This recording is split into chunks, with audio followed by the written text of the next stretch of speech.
எல்லா பெருமைகளும் இறைவனுக்கு. நம் அனைவர் மீதும் இறைவன் புறத்திலிருந்து அமைதியும் சமாதானமும் நிறைவாக தியான வகுப்பை நாம் துவங்கலாம். காலை பிரார்த்தனை வாசிக்கலாம். அகிலங்களின் இறைவன், அனைத்து பெருமைகளும் போற்றுதல்களும் உன் ஒருவனுக்கே உரியது. அனைத்தின் ஆதாரமும் அனைத்தின் தொடக்கமும் அனைத்தின் முடிவுகளும் உன்னிடம். உன்னுடைய அற்புடையாம் இந்த நாளை உன்னுடைய பெயரால் நான் தொடங்குகிறேன். எனது அறிவின் மற்றும் அறியாமையின் தீங்குகளிலிருந்து உன்னிடமே நான் பாதுகாவல் வேண்டுகிறேன். எனது பெருமை மற்றும் பொறாமையின் தீங்குகளிலிருந்து உன்னிடமே நான் பாதுகாவல் வேண்டுகின்றேன். உலகத்தின் பொருள் மயக்கங்களும் என் மன இச்சைகளின் கெட்ட நோக்கங்களும் உன்னுடைய பொருத்தத்தை விட்டும் என்னை விலக்கி விடாமல் உன்னிடமே உறுதியாக நான் பாதுகாவல் வேண்டுகிறேன். இன்னும் எனது தவறுகள் மற்றும் பாவங்களுக்காக உன்னிடமே நான் மன்னிப்பை வேண்டுகின்றேன். மன்னிப்பவனே, என்னை மன்னிப்பாயாக. நேர் வழியில் செய்வாயாக.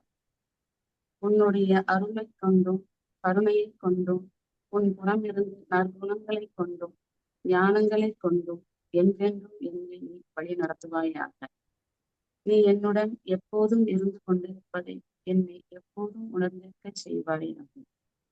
எனது எண்ணங்களிலும் பார்வையிலும் பேச்சுக்களிலும் செயல்களிலும் பொறுமையை கொண்டும் நன்மைகளை கொண்டும் என்னை வழிகாட்டுவாய்.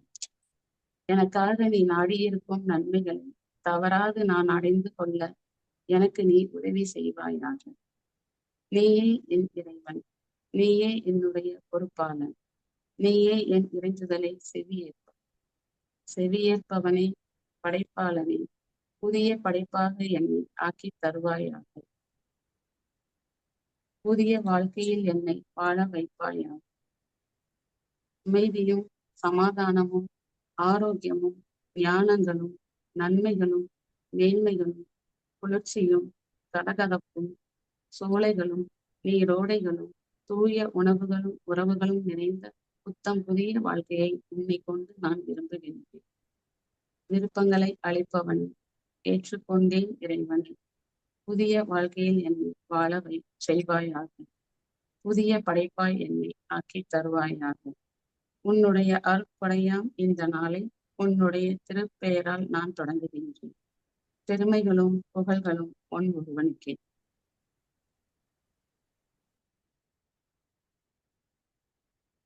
இந்த உலக வாழ்க்கையில நம்ம எல்லாருமே எல்லா செயல்கள்லையுமே ஒழுங்கோடையும் பொறுப்போடையும் இருக்க வேண்டியவங்களா இருக்கிறோம்.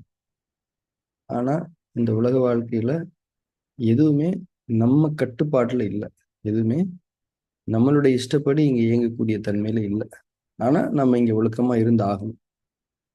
இப்போ இதுல ஸ்மார்ட்டான ஒரு விஷயம் நம்ம என்ன செய்யணும்னா, நம்ம கண்ட்ரோல்ல எது இருக்குது, நம்மளால எதை மாத்த முடியும்ன்றதை கண்டுபிடிச்சு அதுல மட்டுமே ஒர்க் பண்ணணும். இப்போ இறைவன் ஒரு விஷயத்த படைச்சு வச்சிருக்கான்னா அதுல ஏதாவது ஒரு அர்த்தம் இருக்கும்ல.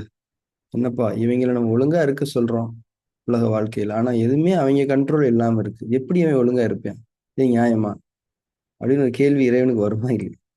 அப்போ எது நம்ம கண்ட்ரோல்ல இருக்குன்னா நம்ம மனசு, நம்ம உடம்பு, நம்மளுடைய சக்தி நிலைகள், இது மட்டும்தான் நம்ம கண்ட்ரோல் இருக்கு.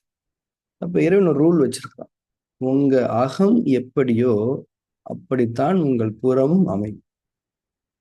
இப்ப நாம அகத்துல, அதாவது நம்ம அதிகாரத்துல இருக்கக்கூடிய நம்ம அகத்துல வேலை செய்யாம நம்ம அதிகாரத்துல இல்லாம புறத்திலேயே போய் நம்ம வேலை செஞ்சுக்கிட்டு இருந்தோம்னா அங்க நமக்கு சாதகமான விஷயங்கள் நடக்காது. நமக்கான பொறுப்புகள்ல நாம ஃபெயிலியர் ஆயிடும். இன்னைக்கு நிறைய பேருக்கு அதுதான் நடக்குது. அதாவது எல்லாருக்குமே எது நன்மைன்னு தெரியும். நிறைய இப்ப நம்ம ஒரு ஒரு இறைவனுடைய வேதங்களையே வாசிக்கிறோம், நல்ல கருத்துக்களை வாசிக்கிறோம், ஆழமா அதை புரிஞ்சுக்கிறோம், விளக்கங்கள் கொடுக்குறோம், எல்லாமே ஓகே. ஆனா இறைவனுக்கு அது தேவை கிடையாது, நமக்கு அது தேவையே கிடையாது. நாம செயல்படணும், அவ்வளவுதான். செயல்பாடு மட்டும்தான் இங்க கணக்கில் வைத்துக் கொள்ளப்படும். இறைவனுக்கு பயந்து செயல்படுவது, இறைவனுடைய திருப்திக்காக செயல்படும். இந்த செயல்படுறது அப்படிங்கிறதான் நான் சொல்றது பெர்ஃபார்ம் பண்றது, ஒழுக்கங்களை நிலைநாட்டுவது. பொறுப்புகளை நிறைவேற்றுவதுன்றது செயல்படுறது தான். இப்போ ஒரு பொறுப்புகள் நிறைவேற்றுறது மனம் சார்ந்த ஒரு விஷயம் கிடையாதுல்ல. பாடா நிறைவேற்றிட்டேன்ப்பா, செய்யணும். அந்த செய்யறதுல நீங்க யாரோட சேர்ந்து செய்யணும்? மனிதர்களோட சேர்ந்து செய்யணும், சூழல்களோடு சேர்ந்து செய்யணும். இதெல்லாம் உங்க சாதகமாவே இல்லை, உங்களுக்கு எதிராக கூட இருக்கலாம், உங்களுக்கு சவால்கள் தரக்கூடியதா இருக்கு. இதெல்லாம் நீங்க ஹேண்டில் பண்ணணும். அப்போ இதை ஹேண்டில் பண்றதுக்கான அந்த தன்மையை நம்ம அகத்துல தான் உருவாக்க முடியும். அகத்துல எல்லாமே உங்க கண்ட்ரோல்ல தான் இருக்கு. அப்ப நம்ம செயல்பட்டே ஆகணும். அந்த செயல்படுறதுக்கான வேலையை நம்ம உள்ளதான் செஞ்சாகும். நம்ம அமைப்புல, நம்ம கட்டுப்பாட்டுல இருக்கு, உடம்புல மனசுல தான் செய்யும். அதுல எதுங்க ரொம்ப பவர்ஃபுல்? எதுல ஒர்க் பண்ணா இந்த உடம்பு கேட்கும்? உடம்புல ஒர்க் பண்ண எல்லாமே ஓகேவா? ஜிம்முக்கு போலாமா, யோகா பண்ணலாமா? இல்ல இல்ல, அதை விட பவர்ஃபுல் ஒன்று இருக்குது. அது என்னது? மைண்ட். ஸோ மைண்ட்ல எங்கெங்க போய் ஒர்க் பண்ணணும்? தாட்ஸ்.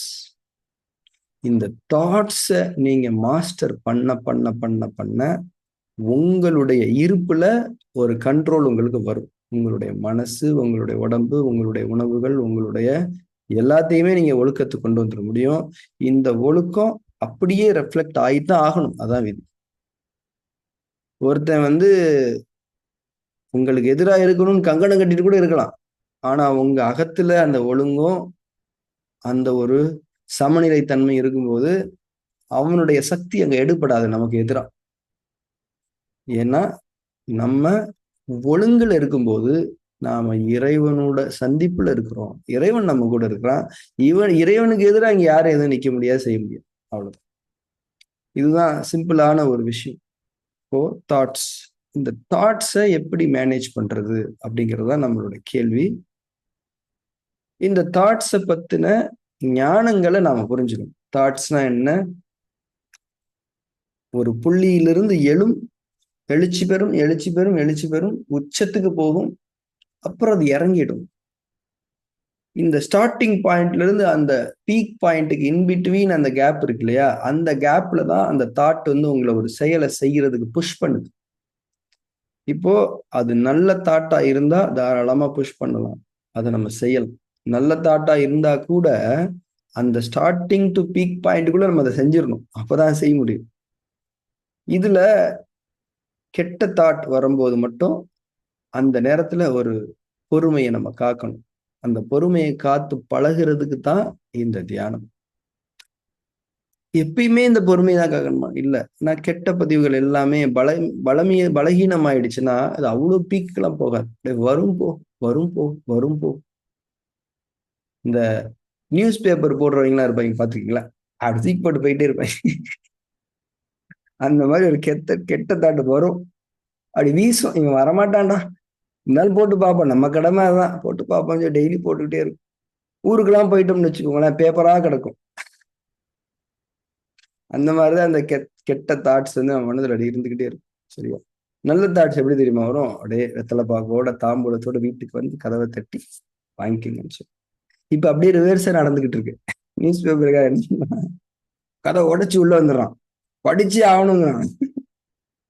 நம்மளும் 10 நாள் படிச்சு என்ன வரலையே, அந்த நியூஸ் சூப்பரா இருந்துச்சு, அது என்ன ஆச்சு, இது என்ன ஆச்சு, இப்படி இந்த நாடகத்தெல்லாம் அப்படிதான் எதிர்பார்த்துட்டு. இன்னைக்கெல்லாம் ஃபாஸ்டா போனாங்க. எதுக்கு? அந்த நாடகத்துல இந்த கேரக்டர் என்ன ஆச்சுன்னு தெரிஞ்சுக்கிறோம். இப்படிதான் இருக்குது எல்லாம். அப்போ தாட்ஸ் மேனேஜ் பண்றது அப்படிங்கிறது தான் இங்க கோர் அப்ஜெக்டிவா இருக்குது. தாட்ஸை மேனேஜ் பண்றது மட்டும்தான் ஒரு மனிதனுடைய பேசிக் ஸ்பிரிச்சுவல் அசைன்மெண்ட். ஏன்னா அப்ப மட்டும்தான் அவனால செயல்படவே முடியும். இல்லாட்டினா செயல்படுறதுக்கான எல்லா இன்ஃபர்மேஷனையும் அவன் கேதர் பண்ணி வச்சுக்கிட்டே இருப்பான். நிறைய இன்ஃபர்மேஷன்ஸ் கேதர் பண்ணிட்டே இருப்பான், செயல்படவே முடியாது.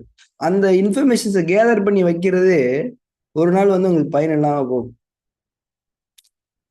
அன்னைக்கு ஒரு நாள் என்ன பண்ணேன்னா, கடைக்கு போயிட்டு பேட்டரி வாங்கினேன். ஏன்னா அப்பப்போ இந்த கேமராவுக்கு அதுக்கு மைக்கெல்லாம் பேட்டரி தீர்ந்து போயிருந்து சொல்லிட்டு சார்ஜ் பண்ணணும்னு சொல்லி ஒரு 20 பேட்டரி வாங்கிட்டு வந்துட்டேன். 20 பேட்டரி. அந்த 20 பேட்டரி அன்னைக்கு கிடைக்கவே இல்லை, தேடி பார்க்கணும். அப்பப்போ ஒழுங்கா சார்ஜ் போட்டா அந்த இன்பில்ட் பேட்டரியே கரெக்டா தான் இருக்கும், மறந்துடுறோம். இந்த மாதிரிதான் எல்லாமே. அந்த அடிப்படை ஒழுங்குன்னு ஒண்ணு இருக்குல்ல, அந்த ஒழுங்கை நம்ம கடைபிடிக்க நம்ம தவறிடுவோம். இருந்தாலும் ஒரு பேக்கப் வச்சுக்கலான்றதுக்காக ஐட்டங்களை ஏற்பாடு பண்ணோம்னா அதெல்லாம் சமயத்துல நம்மளை காலை வாரி விட்டுரும். இன்பில்ட் டிசிப்ளின் அப்படிங்கிறது என்ன? நம்ம தாட்ஸை மேனேஜ் பண்றோம். தாட்ஸை மேனேஜ் பண்றோம். அதாவது பொதுவா ஒரு எக்ஸ்பீரியன்ஸ் இருக்கும். இந்த கொசு நம்ம பார்ப்போம், கொசு பேட் அங்க இருக்கும், அதை எடுத்துட்டு வரப்போ அந்த கொசு இருக்காது. எத்தனை பேருக்கு இந்த அனுபவம்? எங்கடா இவ்வளவு நேரம் இங்கதான் இருந்த, பேட்ல பேட்டை கை வச்சுனே போயிடுவாங்க. அவ்வளவு அவ்வளவுதான். இந்த மாதிரி கொசு வராத சூழல்களை நாம உருவாக்குறதுல கவனம் செலுத்திக்கிறோம். கொசு அடிக்கிறதுல டெக்னாலஜியை நம்ம இம்ப்ரூவ் பண்றதுல ஒரு பிரயோஜனம் இல்லை. நம்ம சுற்றுப்புறம் சுத்தமா இருந்தா கொசுலாம் வராது. சுற்றுப்புறம் அப்படிதாங்க இருக்கும். நான் பேட் வச்சுக்கிறேன், கொசு வலை போட்டுக்கிறேன், இப்படிதான் இன்னைக்கு டெக்னாலஜி போயிட்டு இருக்கு. இது வெளி சூழல்ல வேணா அப்படி இருக்கலாம். ஆனா நம்ம அக சூழலை பொறுத்த வரைக்கும் டிசிப்ளின் டிசிப்ளின் ஆன் தாட்ஸ். தாட்ஸை மாஸ்டர் பண்றதுல ஃபார்ம் 3யை விட ஒரு பெரிய விஷயமே கிடையாது. ஏன்னா ஃபார்ம் 3 தான் அல்டிமேட். இப்போ ஒரு தாட்டை நீ ஒண்ணுமே பண்ண முடியாது, அதை விட்டுரு, அவ்வளவுதான். அதுவே பலகீனமாயிட்டு. ரெஸ்பான்ஸ் பண்ணாம இருக்கிறது எப்படின்றத பழகிக்கும், அவ்வளவுதான் விஷயம். இதுதான் இந்த ஃபார்ம் 3 அடிப்படை. இந்த ஃபார்ம் 3யை நம்ம ஃபுல்ஃபில் பண்ணா மட்டும்தான் ஆதிமூல தவத்துல இவ்வளவு சிறப்பு. ஆதிமூல தவத்தை என்ஜாய் பண்ணணும். ஆதிமூல தவத்தை என்ஜாய் பண்றதுக்கு தான் நம்ம பண்றோம். ஆனா ஃபார்ம் 3ல நம்ம மாஸ்டர் ஆனா மட்டும்தான் ஆதிமூல தவம் என்ஜாய் பண்ண. ரைட். ஸோ இன்னைக்கு நம்ம தியானம் செயல்முறையை தொடங்கலாம். இப்போ 2 ஆப்ஷன்ஸ் உங்களுக்கு. எனக்கு ஃபார்ம் 3 பண்ணணும் அப்படின்னு எனக்கு உணர்வா தோணுதுன்னா யூ கேன் டூ ஃபார்ம் 3. இல்லை, எனக்கு ஆதிமூல தவம் பண்றதுக்கு விருப்பமா இருக்குது, உணர்வு எனக்கு அதுலதான் சமாதானமா இருக்குன்னா யூ கேன் ப்ராக்டிஸ் ஆதிமூல தவம். சரி. ஸோ ஃபார்ம் 3ங்கிறது அதிட்டானால இருக்கணும், உறுதியான அதிட்டானால இருக்கணும், நோ ரெஸ்பான்ஸ் மோட்ல இருக்கணும். எந்த ஒரு நிகழ்வு மனசுல நிகழ்ந்தாலும் அது குறித்து ஆதரவோ எதிர்ப்போ கொடுக்கக்கூடாது. ஒரு சாட்சி பாவனை, ஒரு பார்வையாளரை போன்று அவைகளை பார்த்து கொண்டு வெறுமனே இருக்க வேண்டும். ஆதிமூல தவத்தை பொறுத்த வரைக்கும் அதே தான். ஆனா இந்த நிலையை இறைவன் பார்க்கிறான். இறைவன் முன்னாடி நான் உட்கார்ந்துருக்கேன், இறைவனுடைய பார்வை என் மீது விழுந்து கொண்டிருக்கிறது, நான் வெறுமனே அமர்ந்து கொண்டிருக்கின்றேன். எது வரைக்குமா இருக்கட்டும், அப்படியே உட்கார்ந்து இறைவனை பார்க்க. இது ஆதிமூலம். உங்களுடைய உணர்வுக்கு பொருத்தமான தவ நெறிகளில் ஈடுபடலாம். தியானம் தொடங்கலாம்.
அதிட்டானாவிலிருந்து தளர்ந்து கொள்ளுங்கள். தியானத்தில் தொடர்ந்தீர்கள்.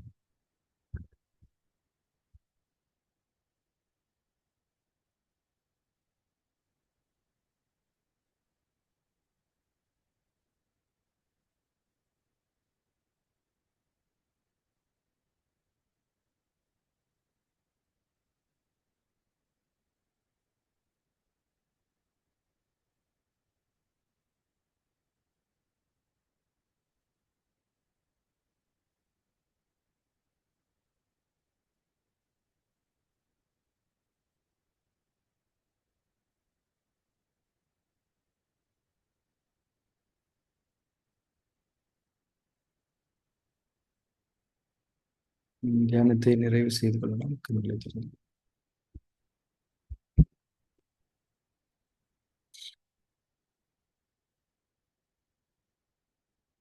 சில நேரங்கள்ல நம்ம வந்து நம்மகிட்டே ஒரு கேள்வியை கேட்கணும்.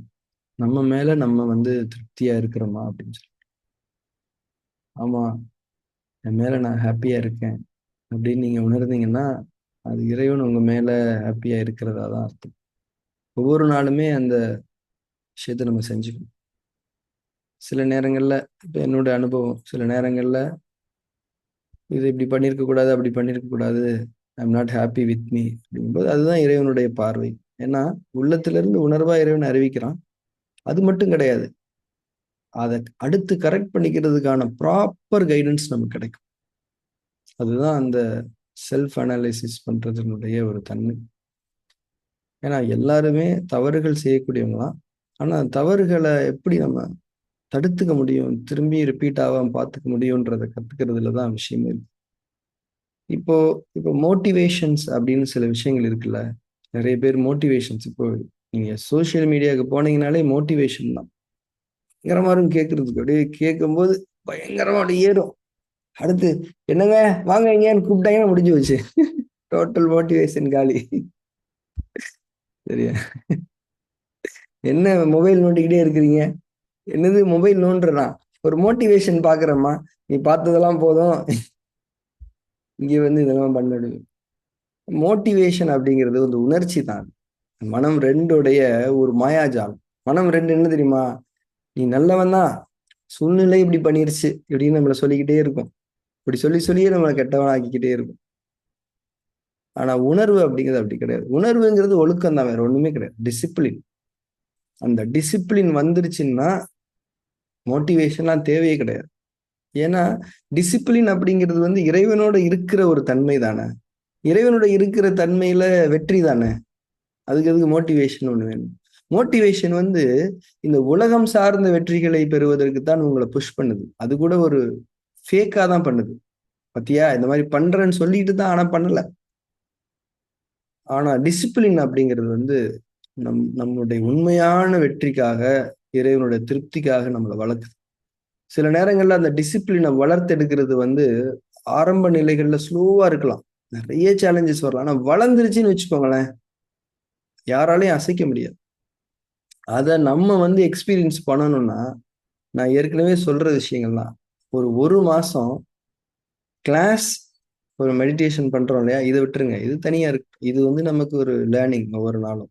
இது இல்லாம ஒரு மாசம் நீங்க தன்னந்தனியா டிசிப்ளினா ஒவ்வொரு நாளும் உட்காந்து மெடிடேஷன் பண்ணுங்க. ஏதோ ஒரு ஃபார்ம் பண்ணுங்களேன். இந்த ஒரு மாசத்துல நீங்க வந்து புதுசாயிடுவீங்க. புதுசாயிடுவீங்க. உங்களை நீங்களே புதுசா பார்க்க முடியும். இது வரைக்கும் எத்தனை பேர் நம்ம பார்த்துருக்கோம்லாம் தெரியல. அதை பாருங்க. அதுதான் வந்து இறைவன் விரும்புற நீங்க. இறைவன் உங்களை அப்படித்தான் படைச்சா. அதை நீங்க வந்து எடுத்துக்க முடியும். உள்ளதான் இருக்குது. அதை நம்ம நன்மைகள் உள்ளதான் இருக்குது. அதை நம்ம பார்க்காம இருக்கிறோம், மிஸ் பண்ணிட்டு இருக்கிறோம். அதை ரீச் பண்ண முடியல. தியானத்தின் மூலமா அதை ரீச் பண்ண முடியும். தியானம்ங்கிறது வந்து மற்ற வழிமுறைகள் மாதிரி நம்ம செய்யல. நம்ம இறை உணர்வுகளோட இறைவனுக்காக செய்யறோம். மற்ற தியானங்களுக்கும் இறைவழி தியானத்துக்கும் முழுமையான அளவில் வித்தியாசங்கள் இருக்கின்றன. அதனால ஒழுக்கம், தியானம், இறை உணர்வு, இந்த அடிப்படையில் தொடர்ந்து நம்முடைய பயணம் நடக்கட்டும். அடுத்த தியான வகுப்பில் சந்திக்கலாம். சில அனௌன்ஸ்மெண்ட்ஸ் இருக்குது. இப்போ ஒரு 10 days or 12 days meditation course ஒன்று நம்ம ஸ்டார்ட் பண்ண போறோம். அது வந்து அதில் நீங்கள் எல்லாருமே அதில் வரலாம். அதே நம்ம இந்த டைமில் தான் அதை பிளான் பண்ணுறோம். ஸோ உங்களுக்கு ஒரு ரிவிஷனாக இருக்கும். நம்ம வந்து வீக்லி 2 days மட்டும் நம்மளோட ரெகுலர் மெடிடேஷன் வந்து ஈவினிங் பிளான் பண்ணுறோம். அந்த ஷெடியூல்ஸ் வரும். ஒரு 10 days வந்து நம்ம திரும்பியும் தியரிஸ்லாம் நம்ம லேர்ன் பண்ணிக்கலாம் ஒரு 1 hour. அதில் மெடிடேஷனும் பிளான் பண்ணுறோம். ப்ராக்டிஸ் பண்ணுறதுக்கான ஒரு செஷனும் பிளான் பண்ணுறோம். ஸோ அது குறித்த அனௌன்ஸ்மெண்ட்ஸ் வரும். அதில் கண்டிப்பாக எல்லாருமே அட்டன் பண்ணிடுங்க. Thank you very much. அடுத்த தியானம்.